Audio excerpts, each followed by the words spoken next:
Hello everybody, आप सभी का बहुत स्वागत है द रेलवे स्टोर चैनल की इंफ्रास्ट्रक्चर सीरीज की एक लेटेस्ट एपिसोड में।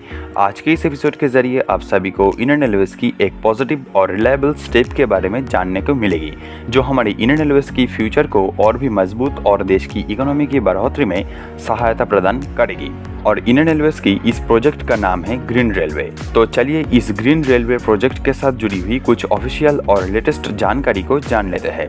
So without wasting any time, let's begin.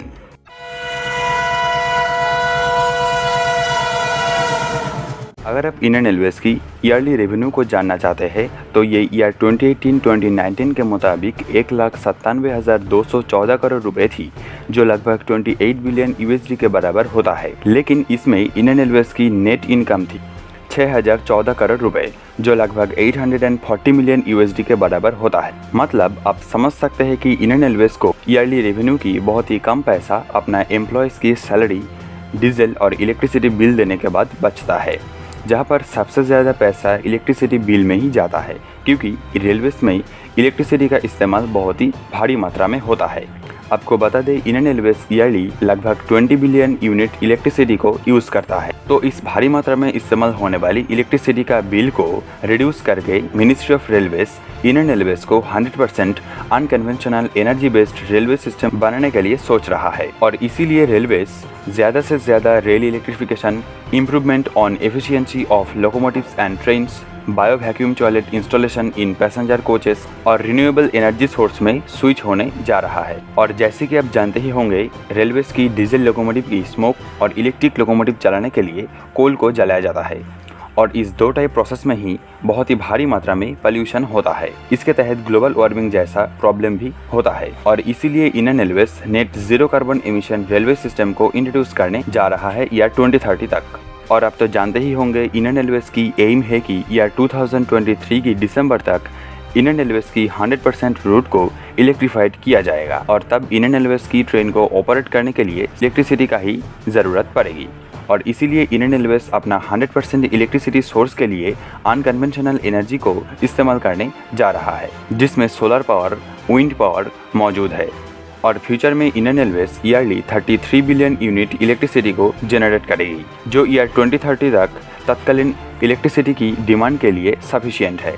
और इस प्रोजेक्ट के ऊपर इंडियन रेलवेज ऑलरेडी काम करना शुरू भी कर चुका है, क्योंकि रेलवेज की 980 स्टेशन की सनरूफ में सोलर पैनल इंस्टॉल करने के द्वारा उस स्टेशन को 100% सोलर इलेक्ट्रीफाइड किया गया है, जहां पर Lonavala railway station, Chembur station, CSMT, NDLS, कल्याण जंक्शन, वाराणसी, गुवाहाटी, हैदराबाद, जयपुर, हावड़ा, सिकंदराबाद स्टेशन मौजूद है। और नेक्स्ट फेज में इंडियन रेलवेज 550 रेलवे स्टेशन की सनरूफ में सोलर पैनल को इंस्टॉलेशन करने जा रहा है।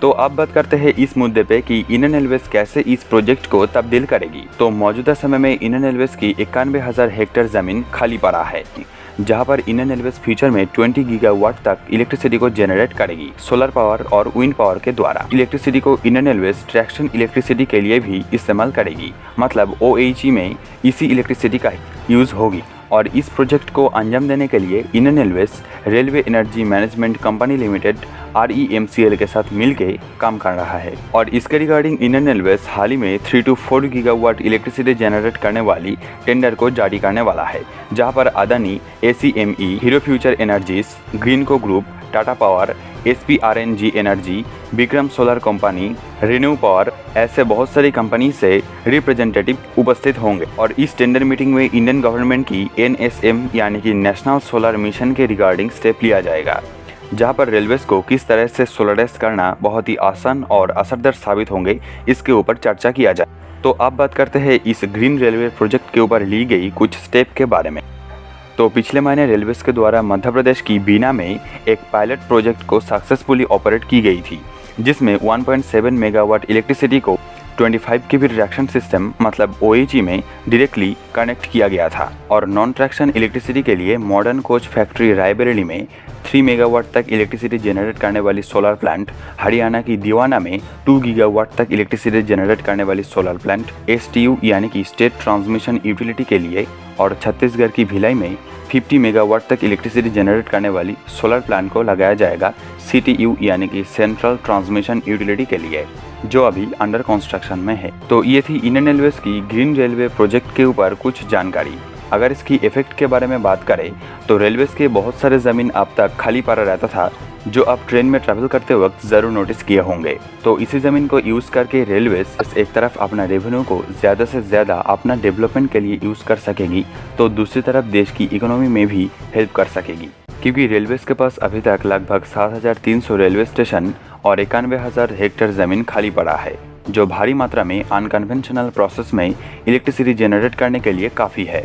और हाल ही में साउदर्न रेलवे जोन के अंदर में तमिलनाडु की कायाथार में विंड मिल प्लांट को इंस्टॉल किया गया है, जिसका मतलब रेलवे सिर्फ सोलर पावर को ही नहीं, विंड पावर को भी इस ग्रीन रेलवे प्रोजेक्ट में यूज़ करने वाला है। रिसेंटली नीति आयोग के रिपोर्ट के अकॉर्डिंग या 2014 में इंडियन रेलवेज की कार्बन एमिशन हुई थी 6.8 मेट्रिक टन, 2015 में 7.89 मेट्रिक टन, 2016 में 8.9 मेट्रिक टन और 2019 में 10 मेट्रिक टन। और कुछ इसीलिए वर्ल्ड टॉप 5 पोल्यूटेड सिटी में इंडियन सिटी का संख्या बहुत ही ज़्यादा है, जहां पर कानपुर, फरीदाबाद, गया, वाराणसी, दिल्ली, पटना ऐसी बहुत सारे सिटी मौजूद है।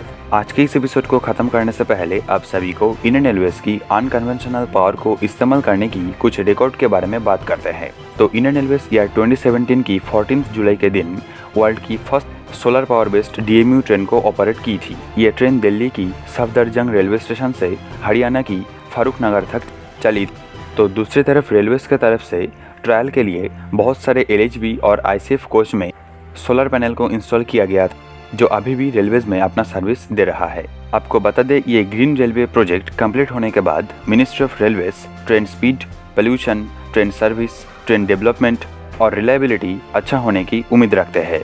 बाकी इसके रिगार्डिंग आपका क्या कहना है, कमेंट करके ज़रूर बताएं। तो आज के इस एपिसोड में सिर्फ इतना ही।